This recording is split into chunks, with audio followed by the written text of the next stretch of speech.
Assalamualaikum warahmatullahi wabarakatuh. Hamdan wa syukrillah. Amma ba'du. Puji dan syukur mari kita panjatkan pada Allah Subhanahu wa taala. Shalawat dan salam kita curah limpahkan pada Nabi kita Muhammad sallallahu alaihi wasallam.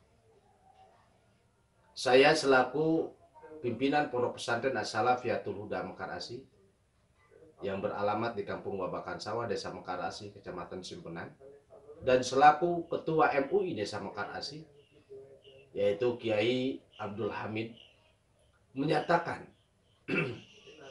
sepenuhnya dan mendukung sepenuhnya hasil keputusan daripada Presiden Republik Indonesia tentang PPKM darurat yang dimulai tanggal 3 Juli sampai 20 Juli. Mudah-mudahan ini merupakan ikhtiar kita, syariat kita yang diperakasai oleh pemerintah. Mudah-mudahan mendapatkan ridho Allah Subhanahu wa taala dan sekaligus kita diselamatkan oleh Allah Subhanahu wa taala. Dan mudah-mudahan menjadikan pemutus mata rantai COVID-19 yang ada di Indonesia yang tercinta ini. Cukup sekian dan terima kasih. Assalamualaikum warahmatullahi wabarakatuh. Assalamualaikum warahmatullahi wabarakatuh. Kepada seluruh umat Islam dimanapun Anda berada, saya mengajak kita semua untuk menjadi bagian dalam rangka mencegah penyebaran virus corona yang semakin menggila sekarang ini. Terutama kita menyoroti soal kebijakan PPKM menyangkut ditutupnya rumah ibadah. Dalam hal ini kita harus meresponnya dengan cara berpikir yang positif, jangan berpikir negatif bahwa kebijakan itu sama sekali tidak berarti orang memusuhi umat Islam, anti terhadap tempat ibadah, mencegah orang untuk sholat. Karena pada hakikatnya sholat rawatib itu bisa dilaksanakan di rumah. Maka penutupan tempat ibadah dalam hal ini masjid, terutama yang zona merah, itu adalah hal yang wajar. Apalagi memang kita sangat mengkhawatirkan penyebaran virus corona yang semakin menggila ini. Dan di dalam hukum Islam pun kita dibolehkan bahkan tidak melaksanakan sholat Jumat yang hukumnya wajib karena ada ancaman penyakit yang berbahaya. Kalau ada yang bertanya bagaimana dengan pahalanya, maka pahala orang yang melaksanakan sholat di rumah karena adanya pandemi itu sama dengan orang yang melaksanakan sholat di masjid. Kata Nabi Muhammad SAW, "Idza maridul abdu aw safaro falahu mislu ma ya'malu muqiman sahihan." Ketika seorang hamba itu sedang sakit ataupun sedang bepergian dan dia tidak bisa melaksanakan secara normal kewajiban seperti sholat Jumat atau puasa, maka dia tetap mendapatkan pahala yang sama dengan pahala orang yang mukim dan orang yang sehat. Artinya orang yang sedang bepergian atau sakit tidak bisa sholat Jumat di masjid dan menggantinya dengan sholat zuhur di rumah, itu pahalanya sama dengan orang yang melaksanakan sholat Jumat di masjid secara berjamaah. Maka hukum ini berlaku pula bagi mereka yang tidak melaksanakan sholat Jumat di masjid karena memang adanya wabah virus corona, menggantinya dengan sholat zuhur di rumah, maka pahalanya sama dengan kita melaksanakan sholat Jumat berjamaah di masjid. Sekali lagi, mari kita saling peduli, mari kita saling menjaga kesehatan, karena pada prinsipnya Nabi besar Muhammad juga mengatakan la dororo wala diror. Kita tidak boleh menyakiti diri sendiri dan juga tidak boleh menyakiti orang lain. Jangan menularkan dan jangan sampai tertular. Saya Ari Ginanjar, penyintas COVID-19. Saya ingin berbagi tips sederhana yang saya namakan PMP dalam menghadapi situasi akibat dari COVID yang luar biasa ini. Banyak sekali orang-orang yang gagal, tapi juga ada yang berhasil. Maka yang pertama adalah P, yaitu pikiran. Seperti sudah saya sampaikan berkali-kali, bahwa kekhawatiran adalah awal dari penyakit.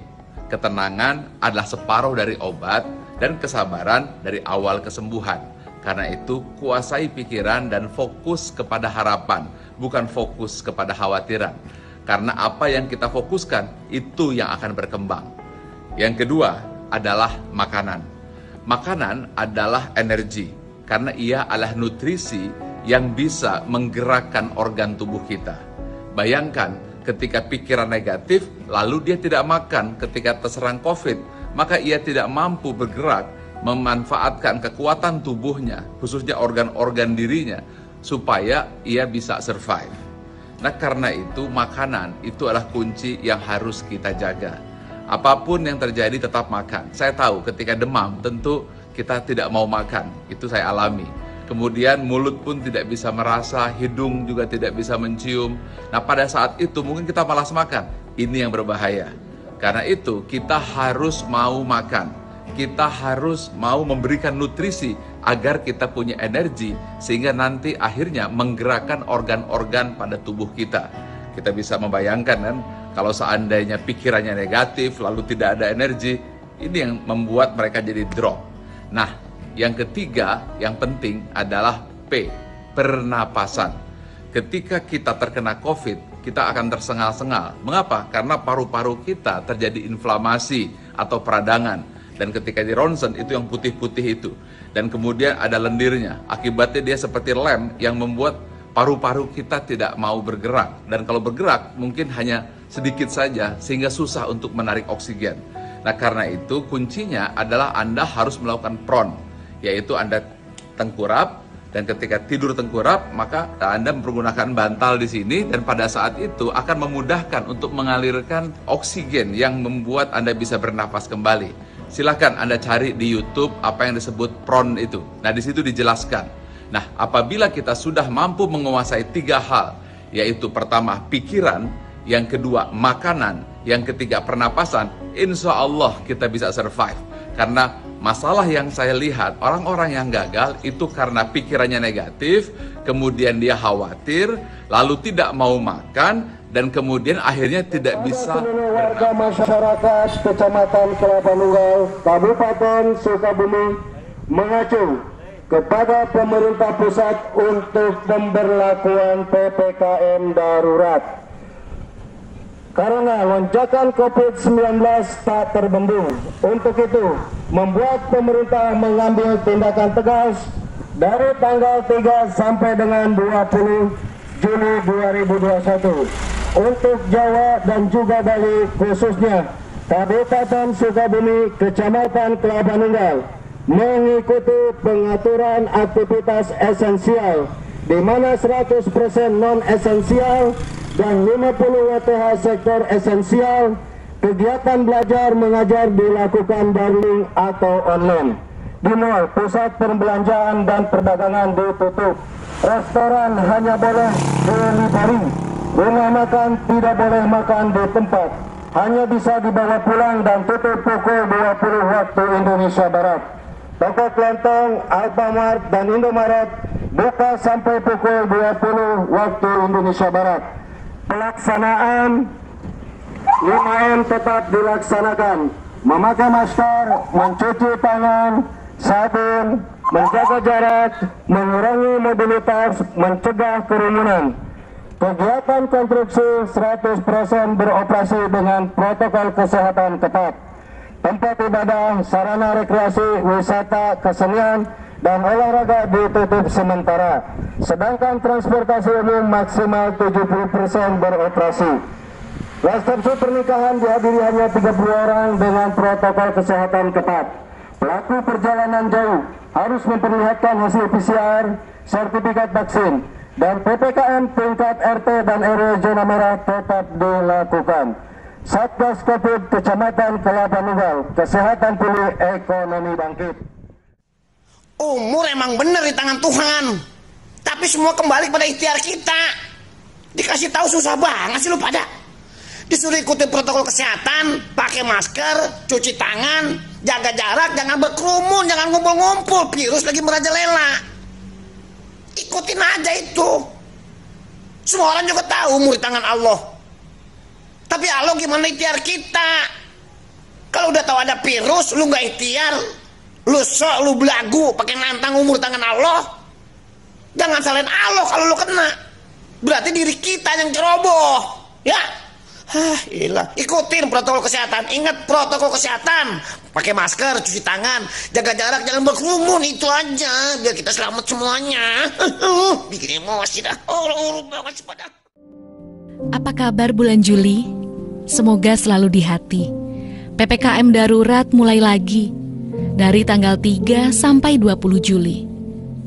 Lagi-lagi berasa terisolasi, harus kerja di rumah sendiri. Berpisah dengan teman sana-sini, hanya rasa sepi yang akan menyelimuti. Bersabarlah sedikit lagi, semua pasti bisa kita lalui.